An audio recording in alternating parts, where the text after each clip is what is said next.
Yeah, it looks about right. Okay, that was cool. Okay, lastly, we want this fireball to be able to be destroyed by bullets when it's shot by them.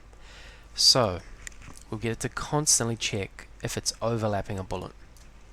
It'll be similar to this, check if overlapping player. We might as well just go duplicate that and rename the duplicate function to check if overlapping bullet, and then run that function straight after. Check if overlapping player, then check if overlapping bullet. Now, if I am overlapping instance bullet, so we need a new instance for bullet. So click on instance player and choose new variable and call this bullet. So if I overlap a bullet, I don't want to broadcast player die, but I still do want to spawn explosions and die myself, so that's fine. Now here's the tricky thing, we don't know which particular bullet, because there might be 10 on screen, we might have just shot a lot of bullets. So what we need to do is get a list of all the bullets and then check each one from the list. So first we need to create a list of bullets from variables. Let's go to properties, set true false I, change this to list.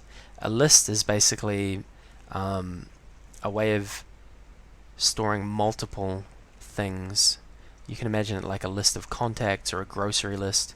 This one's just going to say bullet 1, bullet 2, bullet 3, bullet 4, etc. So we want the list, and then we'll make a new variable called bullets multiple. The list of bullets will be everything we can find that has tag bullet. So the clue there is tags. From sensing under tagging, we want get all children by tag.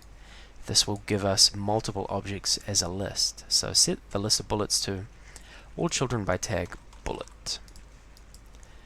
So when we're checking if we're overlapping a bullet, we're going to update that list with every object that has this bullet tag. And then, before we go checking if we're overlapping a single bullet, we need to have some way of checking each bullet from that list. What we need is a for each loop, a for loop. So we'll go to control flow, and we want this block here, for each item in list.